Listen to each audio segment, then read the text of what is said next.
Bonjour Anthony. Bonjour Olivier. Alors tu as écrit Les Hommes de métal. Oui, c'est exact. Voilà, et est-ce que tu peux nous parler un petit peu de ta nouvelle? Oui, c'est une nouvelle qui met en scène des hommes qui sont mono-élémentaires, on va dire. Donc d'un côté on a plusieurs castes, avec d'un côté des hommes de plomb, des hommes de nickel, des hommes de fer, ensuite avec des métaux un peu plus nobles, des hommes d'or, des hommes de platine, et ensuite des métaux qui sont plus rares, avec des hommes de rhodium par exemple. Et donc chaque élément s'est incarné dans un homme, dans une femme, dans un hermaphrodite, et ils vivent tous ensemble selon un système de caste, selon un système d'usines qui va nourrir les autres, de gens qui sont spécialisés selon leur métal. Oui, alors c'est vrai, on est dans une société très hiérarchisée, Oui. basée sur la valeur de chacun d'entre eux, et cette valeur, c'est le métal qui les compose. Exactement. Donc voilà, selon la rareté, on va avoir des gens qui vont être complètement...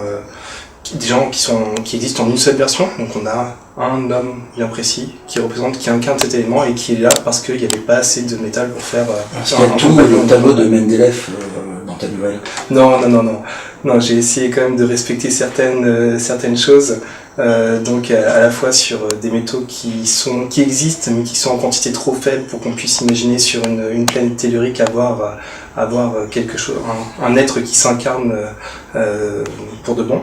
Et après mettre un peu de notion sur la stabilité des métaux également, c'est très important. À un moment il y a les isotopes, oui. Voilà, exactement. Chaque personnage est nommé en fonction de son élément et en fonction des isotopes qui sont majoritaires dans son être. Donc voilà, on peut avoir des éléments, des hommes et des femmes radioactifs et qui vont être plus ou moins stables selon les isotopes qui les composent. Donc le rapport pour toi du plomb à la lumière par rapport à cette histoire, c'est la radiation, qu'est-ce que c'est? Non, c'est tel que je le vois dans la nouvelle, mais après j'espère que chaque lecteur apportera son apport après la lecture. On part d'un homme de plomb, ça il n'y a pas de doute, et il va avoir un certain cheminement au sein de cette société très hiérarchisée. Il va avoir un impact certain sur les castes qui sont présentes, à la fois sur la caste de laquelle il est issu et sur les autres, et finalement la lumière, je laisse l'interprétation un peu floue. Pourtant le plomb c'est le seul métal qui retient justement la radiation. Oui, tout à fait. D'ailleurs le métier de cet homme de plomb, c'est de travailler dans un réacteur nucléaire, donc directement en contact. Ah donc il est radié complètement. Il est radié. C'est pour ça qu'il se met peut-être à penser. Exactement, plus loin que penser, à envisager des choses qui sont possibles à la fois pour lui et pour les siens et qui ne sont pas naturelles pour les métaux nobles et les métaux précieux. Donc finalement, en fait, tous ces êtres composés de métal ont des propriétés et donc ces propriétés sont hiérarchisées dans cette société. Voilà, également. Donc voilà, la hiérarchisation se fait en fonction de la rareté du métal et en fonction de l'utilité qu'il y a derrière.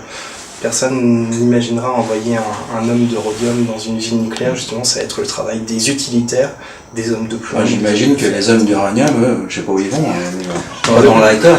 Eux, ils n'ont pas fait long feu en tout cas. Ouais. Alors, Anthony, quelles sont tes influences littéraires? Alors il y en a quelques-unes qui me tiennent à cœur. Et qui remontent à très loin. Tu pourrais peut-être nous montrer un ouvrage d'ailleurs. Oui, alors je vais vous en montrer deux. Ah si tu veux. Je vais vous en montrer deux. Parce qu'il y en a un que je relis souvent, c'est le Château Noir de Glenn Cook, donc le premier tome de la Compagnie Noire, et que j'ai lu il y a très longtemps, quand j'étais plus jeune, peut-être trop jeune, et ça a été un choc littéraire, et je suis conscient qu'il y a pas mal d'inspiration qui provient de la Compagnie Noire. Donc par exemple dans le fait d'aimer donner des surnoms à ses personnages, Glenn Cook le fait très bien dans son ouvrage. Et après il y en a un deuxième qui doit se cacher. Le Château Noir. Qui doit se cacher ici. Ah, Damasio. Voilà. Alors donc lui je l'ai lu beaucoup plus récemment. Alors tu sais qu'il est à Issy-les-Moulineaux donc au mois d'avril. Il fait une conférence. D'accord, ok, voilà. Tu me l'apprends. Voilà, je te le dis. Voilà. Et donc dans cette bibliothèque, il y a beaucoup d'ouvrages que j'ai lus. Alors Damasio, c'est la Horde du Contrevent. Ouais. Donc le Grand Prix d'Imaginaire. Je sais plus en quelle année. Ouais, je saurais pas le dire. Ouais.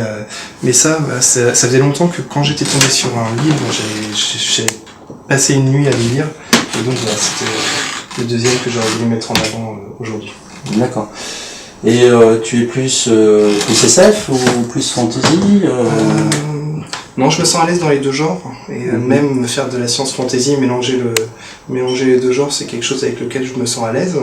Donc c'est quelque chose qui me parle. Il y a une nouvelle que j'avais écrite il y a quelques années qui mettait en scène des phénix qui vivaient au sein des étoiles. Donc c'était assez sympa de travailler sur ce sujet. Donc mélanger les genres, c'est quelque chose que j'aime bien. C'est quelque chose que tu aimes bien. Ouais. Voilà. Un petit peu comme Jack Vance avec la Terre mourante ou la magie finalement, on est peut-être une réinterprétation de cette science passée et morte. Voilà. Finalement. Voilà. À l'inverse de notre civilisation qui considère que la magie vient du passé plutôt que...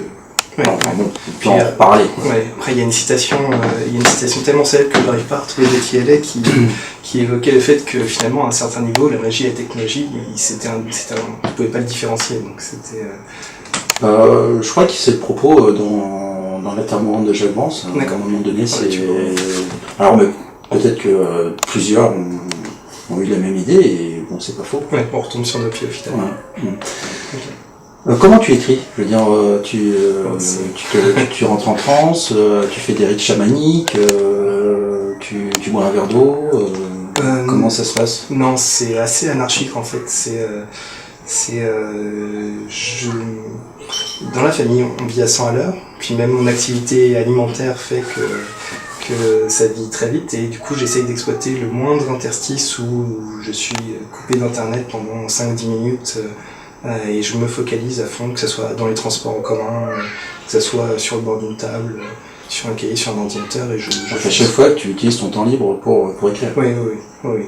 C'est même des fois j'essaye de ménager du temps libre, de me forcer à me couper pour pouvoir écrire. C'est un peu ta soupape alors finalement. Oui, non, ça il y en a besoin.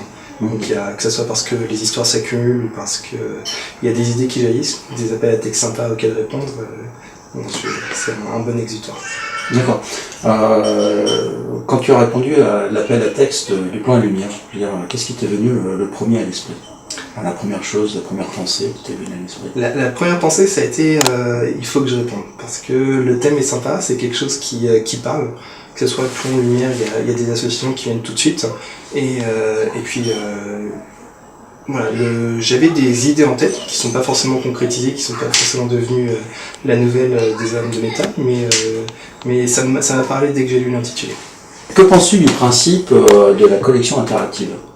Je trouve que c'est vraiment une bonne idée, que ça va permettre au lecteur non seulement d'apprécier la nouvelle, mais ensuite de continuer à explorer la nouvelle, que ce soit par les interviews qu'on est en train de faire, que ce soit en découvrant comment l'auteur a travaillé, comment il a pensé son texte, et puis avec le jeu de développer une nouvelle de l'anthologie en roman, de pouvoir aller plus loin encore dans l'univers et de découvrir d'autres facettes. Tu penses que ça peut apporter quelque chose aux auteurs, le fait d'avoir déjà validé leur univers auprès des lecteurs?